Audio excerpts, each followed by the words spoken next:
What's up, guys? Welcome back to Newswave. Well, it seems like things are getting very interesting for Nintendo and the Switch 2, with a lot of hype going into next week around that Direct, especially since it appears a, well, now, big platform holder, but also third-party publisher could be lining up for some announcements. We'll go over exactly what set all of that off here today. Also, we are going to be talking about a new age Nintendo 64, one that seems like it's poised to go toe-to-toe with analog and their 3D. And you know what? Based on the company here, I'm very intrigued to see what they come up with. And then we also have Sony making a pretty big deal with Bandai Namco, but it's not necessarily what you're expecting when it comes to the reasoning. Guys, if you enjoy these videos, make sure you hit that like button. Helps out a ton. And if you're new here to the Spawn Wave channel, make sure you subscribe down below. And of course, members for the channel do get Newswave early. If you'd like to learn more about that, click the join button or link in the description down below. Otherwise, guys, we're here every weekday morning, 8 a.m. Eastern time, going over all different pieces of news in the gaming world. So if you're trying to keep up to date, make sure you're subscribed and checking here every weekday morning, 8 a.m. Eastern time. And we're going to start today with Battlefield 6, because we did indeed get the debut trailer, which you can see some of here. And there's a lot of excitement after this because, one, there is a single-player campaign that they're going to have with this Battlefield, which is in stark contrast to Battlefield 2042. But also, the best way I can describe it, it looks like Battlefield, okay? So there is a clear emphasis on destructibility here in this trailer. It is important to note, as they mention, it's mostly in-engine footage, okay? So we're not seeing gameplay or anything. That will be debuted next week on July 31st, but at least the tone and the visuals and stuff, I like what I'm seeing here. If it really does come down to me being able to just like destroy a building because someone's camping in there, or take alternate routes to get to them by just blowing up walls and stuff, that will feel like more of that old school, quote unquote, Battlefield from back in the day, with something like a Bad Company 2. So I am certainly paying attention to what they have here with Battlefield 6 when they're ready to show off some of the multiplayer gameplay next week on the 31st. Also, we do have Project Cars 3 being delisted. This we could see was shared on the product page. That's for Steam, PlayStation, and Xbox, where they say all product sales will end on August 24th, 2025. Please note that times may vary by region. Now, if you have bought the game digitally, it will remain in your library and it can be re-downloaded in the future, as well as they mention any DLC. However, the game's online modes will also remain active until February 24th, 2026. Now, it's unfortunate that they're giving us really a 1-month heads up when it comes to the game itself being delisted, and it's also unfortunate that they have not done some sort of steep discount, which we do typically see for some of these racing games. Think of Forza, which, yeah, any of these car games where there's clear licensing with different companies, usually it's on like a 5-year cycle, and that's kind of what it looks like here for Project Cars 3, which came out, in 2020?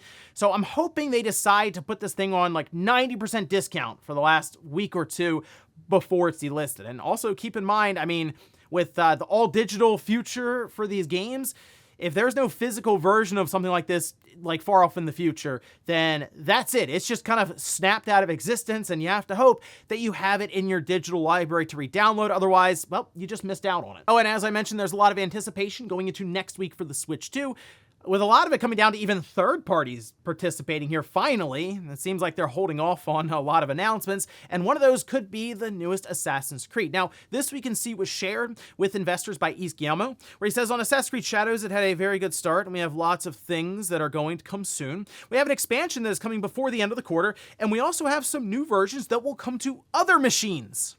Now, other machines, I mean, a lot of people assume that that means Switch 2, and when they were asked specifically about it, they just said they haven't said which games will come to Nintendo's platform in the coming year. I think the way that they've talked about even their belief in Star Wars Outlaws seeing a resurgence by just going to the Switch 2, yeah, they're most likely going to get Assassin's Creed Shadows on that system sooner rather than later, as long as it all lines up and it works fine for them on the back end and lot checks and making sure everything's up to code there. So, I mean, they've done Assassin's Creed on the Switch 1. Yeah, I think a lot of third parties are about to run face first at the Switch 2 as soon as Nintendo gives everyone the green light, which, let's actually get to that, because there's a lot of hype, as I mentioned, going into next week. And guys, with some of the quick news out of the way, let's get into the bigger stuff. We're going to start today with the Switch 2 and a comment that was made online by a certain publication that got people very, very excited for what seems to be lining up for a Nintendo Direct of some kind next week. Nate says that his information still seems to be holding up for a July Direct, and well, there's 1 week left, less than 1 week technically when you get into Monday. I mean, it's going to end. We're going to be in August before next Saturday, right? So it seems like, okay, Tuesday or Wednesday, some kind of event. Now, Nate, it's very important to note, has not said what kind of event will take place. However, I think a lot of people are putting the pieces together where it wouldn't be an indie showcase. It would most likely either be a partner showcase, partner direct, or just a full general Nintendo Direct.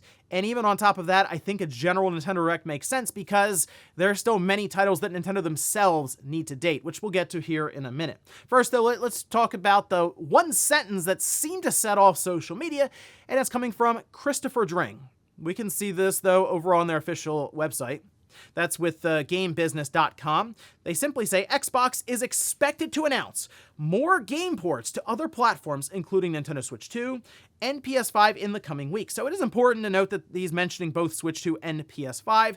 Christopher Dring, of course, does a lot of, we'll say, discussions with third parties and other publishers and stuff. So it seems like he does have quite a bit of information. However, at times he kind of presents it in strange ways, and it doesn't necessarily go over the best online, and sometimes he has to backtrack on it. But I think this is a pretty safe, we'll say, estimation here with the Switch 2 and the PS5. You know, getting more games from a company, that being Microsoft, while they have the Xbox, seems ready to roll with as many games as possible going to other platforms. So then it comes down to, what could they be talking about in terms of games? Well, on the PS5, I think a lot of people are assuming something like Starfield, that could be going to the PS5 anytime now, and that wouldn't shock me if that were the case. But if we kind of look back at the Switch 2, it feels like almost the floodgates are ready to open for third parties, and that would include Microsoft. Now, I did put a poll up, and then we'll get to that later on as to which franchise or series people believe is most likely to be the first one maybe to even show up in a future Nintendo Direct, say, for next week.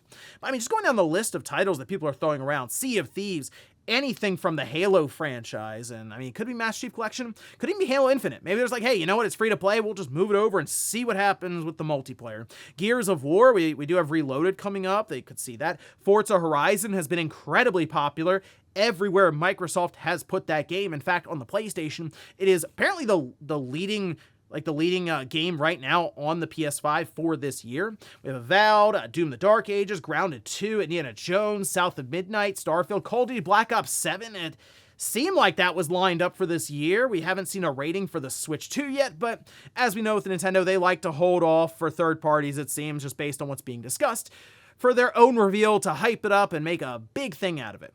Now, as I mentioned, this, I'd assume, would be a general direct. So while we have a lot of these third-party games and Microsoft maybe having a big presence, hey, you could even have Phil Spencer show up in the Direct. There are still some games that Nintendo has to date, like Age of Imprisonment, Zelda. That's a big one, their Warriors game there. Metroid Prime 4. My gosh, we need the release date for this thing. There was some discussion that there were issues at Retro Studios. I don't know how much that really lines up, though, is what I'll say. I feel like Metroid Prime 4 is coming out this year. I don't think it's coming soon enough for me. Like, I would love for this game to be September. It kind of feels like it's going to be November. If they push this thing into the first week of December, I'm going to be really frustrated with Nintendo. But also, I mean, people have been clamoring for Metroid Prime 2 and 3 to release maybe before Metroid Prime 4. So, I mean, again, that's something they would need to work out because 3 is on the Wii and it wouldn't necessarily slot into NSO as easily as 2 would. And then naturally Kirby Air Riders, which we've already seen some marketing kind of get thrown around, like a standee and posters and stuff being set up at different retail stores. That's been floating around on social media. Sakurai seems like he's ready to go with Kirby Air Riders, so maybe that's something that's sooner. Maybe that works to kick off the holiday season, say in September or October.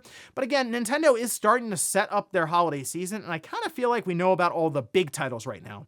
Doesn't necessarily mean you couldn't have some smaller or mid-tier kind of games slot in there, but I think for the most part, they're lined up well with like a new Pokemon game that's already, Drag X Drive is right there in August. No, but I think at this time, they're pretty content with what they have. And then the Direct could also start to showcase some things that would be lined up for a bigger release, say even in 2026. as, I mean, their first year for the Switch 2 won't be completed until the beginning of June. So they still have a lot to work with here to round out that first launch year. So while we're all thinking holiday, Nintendo's also thinking first half of 2026. Either way, a lot of hype, a lot of anticipation, maybe a little too much going into next week for what ultimately could end up being like a 40-minute presentation and they show 30 some odd games. There's only so many slots for titles, okay? So the wish lists are going to flow, I'm sure, online with predictions, and it'll be fun, but be careful with some of those expectations, because I don't necessarily think you're going to have a new 3D Zelda, a new big 3D Mario, a Splatoon, an Animal Crossing, a bunch of remakes in there. There'll be some limitations, but I do think if we get that general direct, it should be a pretty good one. Next up, let's talk about the M64. It's clever marketing there, obviously next to the N64. And this would be a recreation of the 64-bit system from the 90s for Nintendo. And this is coming to us from Mod Retro, which they have this chromatic Game Boy that I did pick up, and it's been pretty cool. I thought about now really making a video for it, just showcasing what this company has done with recreating Nintendo hardware really with the Game Boy. But now they have their sights set on the Nintendo 64, and it's actually coming in at a pretty reasonable price for the early bird setup, and it actually seems like it's going to be pretty impressive when it comes to features. And get this, game releases. Okay, so they have their website set up right now for it, and we're still unsure as to what this thing even looks like, but they do at least have footage of it playing. Okay, so here's the site currently where you can put your information in, and they'll tell you the pricing on it, which is right now set early bird special at $199.99, which would line up with the Nintendo 64 when it came out, its pricing back then. They did show real gameplay. That was in a trailer shared by Palmer Luckey. And you know what? The fact that it's running there on a CRT, I have a lot of questions about this. So they have the system itself covered. They're not ready to show it here in the video necessarily how the console itself looks. It looks like it's hooked up through AV. So I'm curious if this system will have HDMI and AV out. As in, if you have a CRT, you can plug it in through there and get that true 90s experience. That would actually be kind of cool, and then just have HDMI for, let's be real, like 95% of the rest of the customer base there. Now, they do mention it's natively compatible with original Nintendo 64 controllers. However, they are also creating a new controller that's in the works from Chromatic that they say really improves on just about everything from that original setup. They also say that there are new titles and re-releases. They've done this already with that chromatic Game Boy. In fact, my chromatic Game Boy came with Tetris, which they fully licensed, and it's like an original version of, I mean, look, it's Tetris. The concept is the same, but it's sort of its own release for it. So that's the one thing that's kind of cool about this. While we've talked about the Analog 3D that still hasn't even shown footage of their system running, they have here now, Mod Retro has, with M64. So they're already a step ahead, but also games. And that's the thing. I guess you'd be able to buy these games and just play them on your current Nintendo 64 that you have set up, as they're really designed, like the Game Boy and stuff, to still work with original hardware. So this is very, very intriguing, and I'm going to be keeping an eye on this, and I certainly will be picking one of these up, and we'll be checking out here on the channel, because the N64 stuff has been kind of weird to figure out. We've had some companies like Hyperkin dip their toes in and then just disappear. Analog's been struggling this whole time to get the Analog 3D out, and now the M64 is stepping up to the plate. So it's kind of the old school console wars, but now back with recreations of the N64 here in 2025, and I'm here for it. Next up, let's talk about Sony, who's now struck a deal with Bandai Namco in a strategic partnership.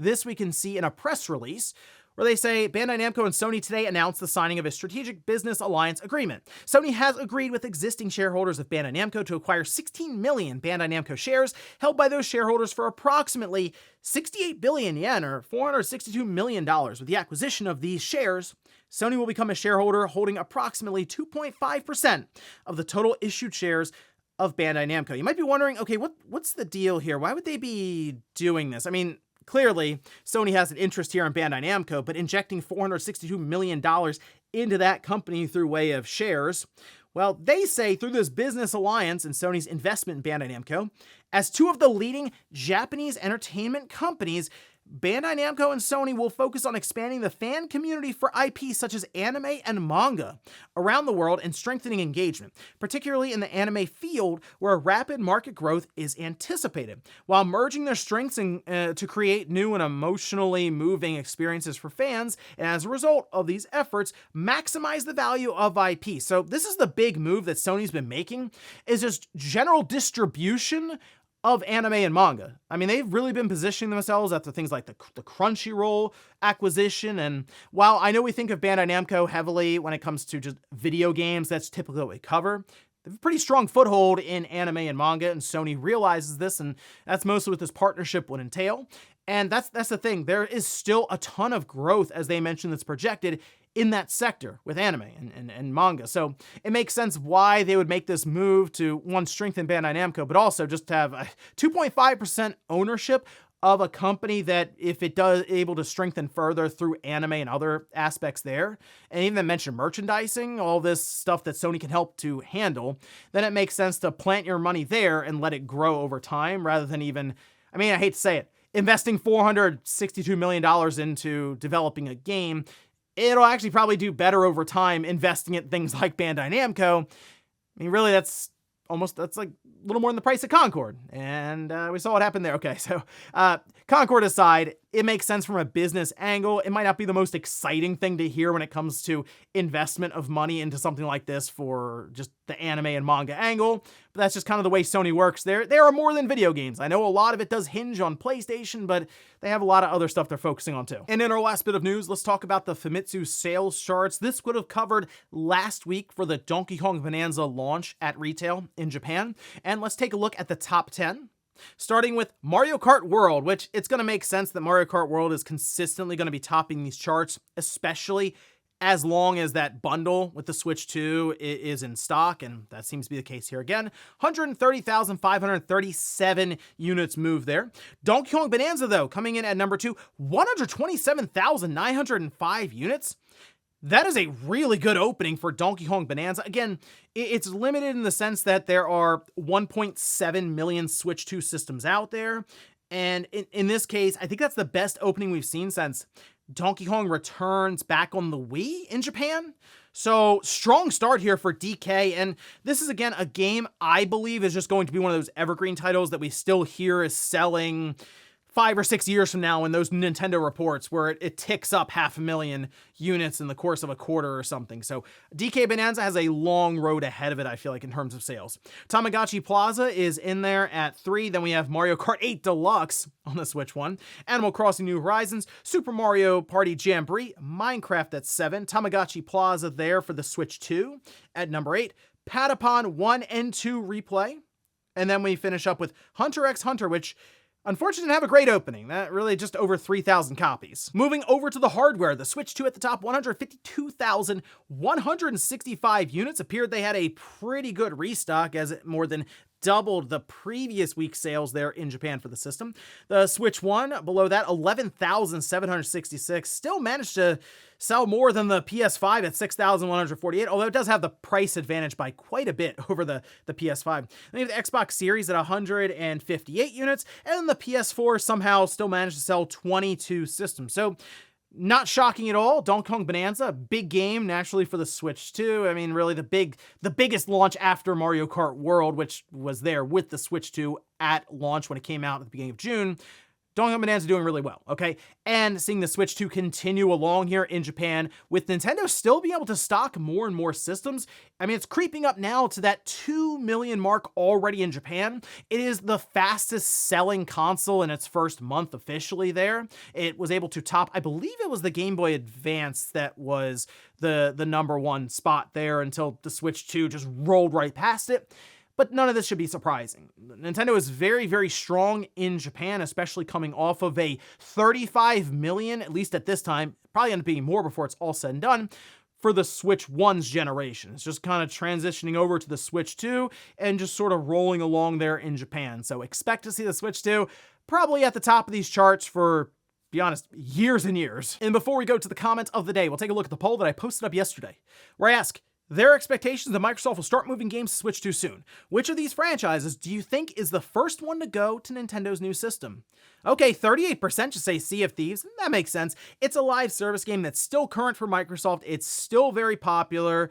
And it ran on the Xbox One anyway, so I mean, it should run even better, we assume, on the Switch too. Halo, though, is number 2. Wow, can you imagine we're going through a Nintendo Direct, and then all of a sudden they kick over, parts of it turn green, and then they like an icon for the Xbox or something is making their way to the Switch 2, and it's just Master Chief. That would be insanity. I would have never believed that back during the 360 days. You know, think about Master Chief and Xbox. It was just, they were intertwined. You couldn't remove one from the other. I mean, it was incredible stuff then. And that's just kind of where we are now. Halo will be the last shoe to drop, I think. And it's going to be quite a heavy shoe when that happens. It's going to make a lot of shockwaves, I think, throughout the internet. And I was just trying to think, will it be Nintendo that presents it? Will it be Sony? One of them will, and at this point, you might as well let Nintendo do it at their Direct. Ton of eyeballs on it. Probably honestly, a lot of new people to the Halo franchise for the Switch 2, but then also for PlayStation. So I guess Master Chief, in a way, can find a whole new audience and hopefully mean that we get a bigger, better Halo game at some point off in the future. And yeah, if they want to even remake Halo Combat Evolved from the original Xbox when it came out back in 2001 to cap off the 25th anniversary next year, make sure that goes everywhere as well. Let's get Master Chief out there in front of a bunch of people and see if we can revive this franchise. And we'll finish up with the comment of the day as you're seeing here. This is from Boss, who says, Sony could make a PS4 Pro-based handheld. It'll be able to run all 1,300 plus PS4 games day one, and due to old hardware, it can be priced at $400 or less. I don't think that's going to be their strategy. I feel like they are looking at PS5 and maybe even some PS6 stuff, okay? It really comes down to where exactly the technology is. Yes, with AMD. I mean, we're hearing about how low power DDR6 should be making its way to the market in 2027, which seems like it's going to double the speeds of even the fastest DDR5. That would play a huge role in a handheld like that with an APU. And while they're going to be targeting, I figure 1080p would be the roof for a handheld from Sony.